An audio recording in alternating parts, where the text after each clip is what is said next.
Et si certaines plantes mentionnées dans le Coran et la tradition pouvaient être une cause de baraka et transformer ta subsistance, attends, ne pars pas tout de suite. Ce que tu vas découvrir dans cette vidéo pourrait changer ta manière de voir la richesse pour toujours. Parce que la vérité est dure, mais réelle. Tu cherches la richesse, mais tu ignores les causes spirituelles. Tu travailles dur, mais sans baraka. Tu accumules, mais tu ne ressens jamais la paix. Et c'est exactement là que beaucoup se perdent. Ils pensent que la richesse, c'est seulement l'argent, mais en réalité, combien de personnes gagnent beaucoup et restent stressées, endettées, épuisées intérieurement? Regarde autour de toi, un homme gagne un bon salaire, mais il n'arrive jamais à s'en sortir. Les dépenses s'accumulent, les problèmes apparaissent sans cesse. Comme si quelque chose bloquait, à côté de lui, une autre personne gagne moins. Mais elle vit dans la paix, la sérénité, et ce qu'elle possède lui suffit largement. Elle ressent une tranquillité que l'argent seul ne peut pas acheter. Quelle est la différence entre ces deux vies? Allah nous donne une réponse puissante dans le Coran. Si les habitants des cités avaient cru et avaient été pieux, nous leur aurions accordé des bénédictions du ciel et de la terre. Sourate 7, 96. Subhanallah. Ce n'est pas seulement ce que tu gagnes, c'est la baraka qu'Allah met dedans. Et dans cette vidéo, tu vas découvrir quelque chose que peu de gens comprennent.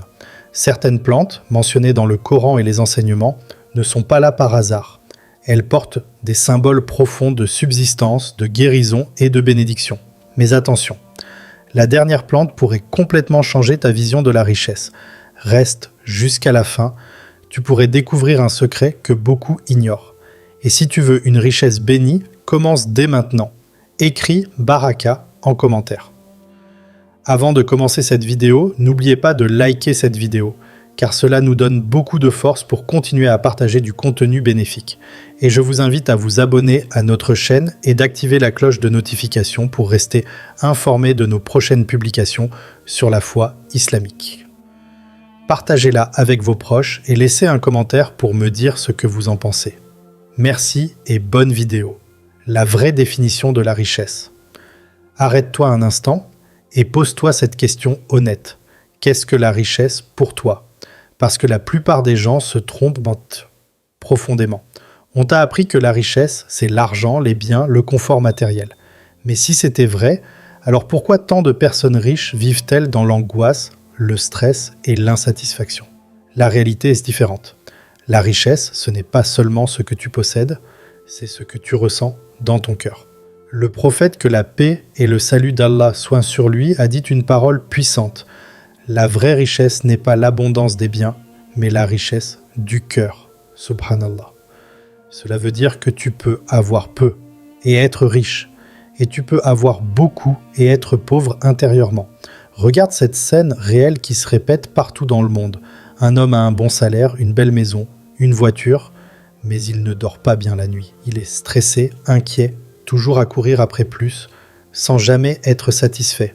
À côté de lui, une autre personne vit simplement, peu de moyens, mais un cœur apaisé. Elle mange peu, mais avec gratitude. Elle dort paisiblement. Elle sourit souvent. Qui est le plus riche des deux?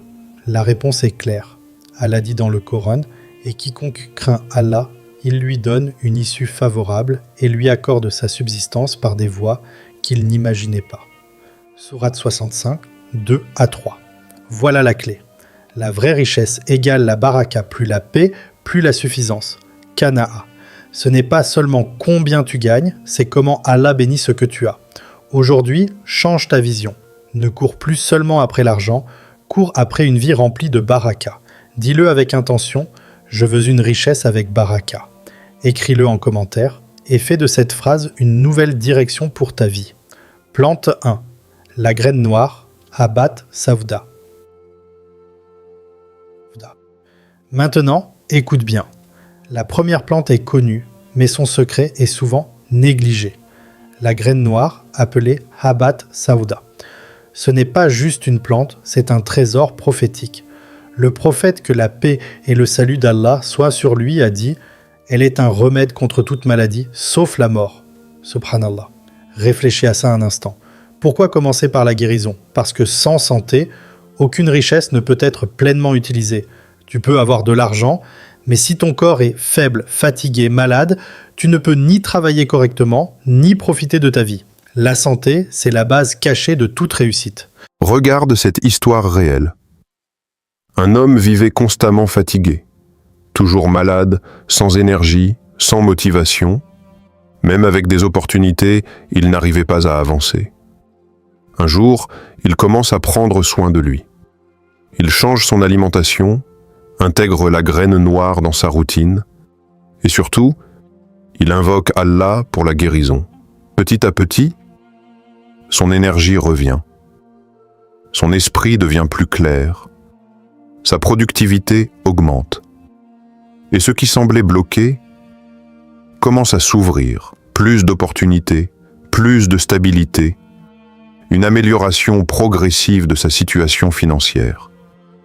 Pas par magie, mais parce que sa force est revenue. Comprends-tu ceci?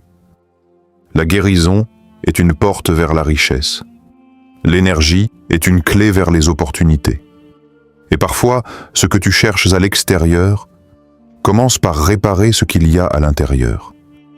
La graine noire n'est pas seulement un remède, c'est un rappel. Prends soin de ce qu'Allah t'a confié. Message important. Prends soin de ton corps, c'est ta première richesse. Maintenant, dis-moi, tape santé égale richesse. Si tu comprends cette vérité, et que tu veux changer ta vie dès aujourd'hui, plante 2, le dattier. Maintenant, découvre une plante profondément liée à la subsistance dans le Coran, le dattier. Ce n'est pas un simple arbre, c'est un symbole puissant de risque, subsistance et de confiance en Allah. Allah nous raconte une scène bouleversante dans l'histoire de Mariam, paix sur elle. Secoue vers toi le tronc du palmier, il fera tomber sur toi des dattes fraîches et mûres. Sourate 19, 25. Subhanallah. Observe bien ce détail. Mariam était affaiblie, seule, dans un moment difficile. Et pourtant, Allah lui demande de faire un effort. Secouer le palmier, mais réfléchis. Une femme affaiblie peut-elle vraiment secouer un grand palmier? Humainement, non. Et c'est là toute la leçon. Allah ne te demande pas la force parfaite. Il te demande l'effort sincère. Ensuite, lui envoie le résultat.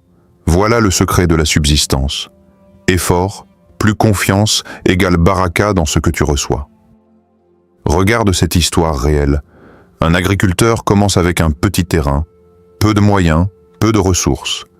Mais il travaille chaque jour, avec patience. Il plante, arrose, protège, même quand les résultats sont invisibles. Les premières années sont difficiles. Peu de récoltes, parfois des pertes. Mais il ne s'arrête pas. Puis un jour, tout change. Les récoltes deviennent abondantes. Son travail commence à porter ses fruits. Ce n'est pas arrivé en un jour. C'est le résultat de l'effort constant et de la confiance en Allah. Comprends ceci aujourd'hui. La subsistance ne tombe pas sans action. Mais elle ne dépend pas non plus uniquement de toi. C'est un équilibre. Le dattier te rappelle une vérité essentielle. Fais ta part, même si elle te semble petite, et laisse Allah ouvrir les portes que tu ne peux pas ouvrir seul. Message direct pour toi. Fais ton effort, Allah envoie le reste. Maintenant, dis-le avec conviction. Écris. Je fais ma part si tu es prêt à agir et à faire confiance à Allah pour la suite. Plante 3. L'olivier. Approche-toi encore un peu, car cette plante est différente. Elle ne représente pas seulement la subsistance, mais quelque chose de plus profond, la lumière et la bénédiction, l'olivier. Allah le décrit dans le Coran comme un arbre béni. L'olivier, sourate 24, 35. Subhanallah. Pourquoi Allah utilise-t-il cet arbre comme symbole de lumière? Parce que l'olivier représente une réalité invisible, la baraka.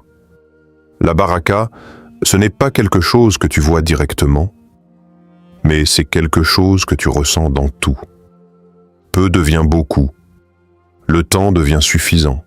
Les efforts donnent plus de résultats que prévu. C'est une multiplication silencieuse que seul Allah accorde. Regarde cette histoire réelle. Un homme ouvre un petit commerce. Rien d'impressionnant. Peu de clients au début. Mais il fait une chose différente. Il est honnête. Il ne trompe pas. Il invoque Allah pour la baraka dans son travail. Les débuts sont lents, puis progressivement, quelque chose change. Les clients reviennent. Ils parlent de lui autour d'eux. Sa réputation grandit, sans publicité. Et ce petit commerce devient une source stable et bénie. Ce n'est pas seulement le travail, c'est la baraka qui a fait la différence. Comprends ceci aujourd'hui. Tu peux courir après beaucoup d'argent, mais sans baraka, il disparaît rapidement. Et tu peux avoir peu, mais avec la baraka, cela suffit et même dépasse tes attentes. L'olivier te rappelle une vérité essentielle. Cherche ce qu'Allah bénit, pas seulement ce qui brille. Cherche la baraka, pas seulement l'argent. Maintenant, engage-toi. Commente baraka à vente argent. Si tu veux une richesse qui dure, qui apaise ton cœur et qui rapproche d'Allah, plante 4. Le blé, maintenant. Une plante souvent sous-estimée, mais essentielle. Le blé. Ce n'est pas seulement une nourriture, c'est un symbole puissant de travail, de patience et de vision à long terme. Rappelle-toi l'histoire du prophète Youssouf, paix sur lui. Quand il interprète le rêve du roi, il donne un conseil stratégique. Stocker pendant les années d'abondance, pour survivre aux années de difficulté. Subhanallah, ce n'était pas juste une prophétie, c'était une leçon de gestion et de planification. Comprends ceci, la richesse durable ne se construit pas en un jour. Elle se construit avec discipline, patience et organisation. Le blé ne pousse pas instantanément. Il faut semer, attendre, arroser, protéger. Puis, avec le temps, vient la récolte. Regarde cette histoire réelle. Une personne gagne un revenu modeste, pas assez pour tout faire, mais suffisant pour vivre. Au lieu de tout dépenser, elle commence à économiser un peu, même une petite somme. Chaque mois, elle continue, sans bruit, sans montrer. Les années passent, et ce qui était petit devient une sécurité. Ce qui était difficile devient stable. Pourquoi ? Parce qu'elle a compris un secret que beaucoup ignorent. Ce n'est pas combien tu gagnes, c'est comment tu gères ce que tu as. Le blé t'enseigne une vérité essentielle, pense sur le long terme, prépare-toi avant les difficultés. Ne cherche pas seulement des gains rapides, construis quelque chose qui dure. Pense long terme, pas immédiat. Maintenant, engage-toi avec toi-même. Tape patience. Si tu es prêt à construire une richesse stable, étape par étape, avec la baraka d'Allah, le secret caché. Maintenant, écoute bien. Voici le secret que peu de gens comprennent réellement. Après tout ce que tu as vu, ces plantes, ces symboles, ces leçons, tu pourrais penser que la clé est là. Mais la vérité est encore plus profonde. Ce ne sont pas les plantes, c'est ta relation avec Allah. Oui, tout commence là. Les plantes ne sont que des signes, des rappels. Mais la véritable source de la richesse, de la baraka et de la transformation, c'est ton lien avec ton Créateur. Allah dit dans le Coran, « Demandez pardon à votre Seigneur. Il vous enverra du ciel des pluies abondantes et vous accordera des biens et des enfants. » Sourate 60 et 11, 10 à 12. Subhanallah, regarde la puissance de cette parole. Le pardon attire la subsistance. L'istighfar ouvre des portes invisibles. Voici une histoire réelle. Un homme vivait une période difficile. Peu d'argent, beaucoup de blocages, aucune opportunité. Un jour, quelqu'un lui donne un conseil simple. Fais beaucoup d'istighfar. Au début, il ne comprend pas vraiment. Mais il commence quand même. Chaque jour, astaghfirullah. Astaghfirullah. Encore et encore. Les jours passent, puis doucement. Les choses changent. Une opportunité inattendue apparaît. Une porte s'ouvre. Une situation bloquée se débloque. Et sa vie commence à se transformer. Pas parce qu'il a changé de travail, mais parce qu'il a changé sa relation avec Allah. Comprends ceci aujourd'hui, ce que tu cherches sur terre se débloque souvent dans le ciel. Alors avant de chercher plus, reviens vers Allah. Fais 100 istighfar aujourd'hui et observe ce qui change dans ta vie. Passe à l'action maintenant. Commente Astaghfirullah. Si tu veux ouvrir des portes que tu ne vois pas encore. Conclusion. Plus dua. Et voilà, tu viens de découvrir des clés que beaucoup ignorent. La richesse, la vraie, ne se limite pas à ce que tu possèdes. C'est ce qu'Allah met dans ta vie. La paix, la baraka, la suffisance. Que ce soit à travers la graine noire, le dattier, l'olivier ou le blé, chaque plante t'a montré une vérité. La richesse commence toujours par une transformation intérieure. Mais rappelle-toi, le plus grand secret reste ton lien avec Allah-Doua. Ô Allah, accorde-nous une richesse pure et bénie. Éloigne-nous de la pauvreté du cœur. Ouvre pour nous les portes de ta subsistance et remplis nos vies de baraka infini. Si ce message t'a touché, like la vidéo, abonne-toi à Inspiration Islamique. Partage à quelqu'un qui en a besoin. Et dis-moi en commentaire, quelle plante t'a le plus marqué et pourquoi ?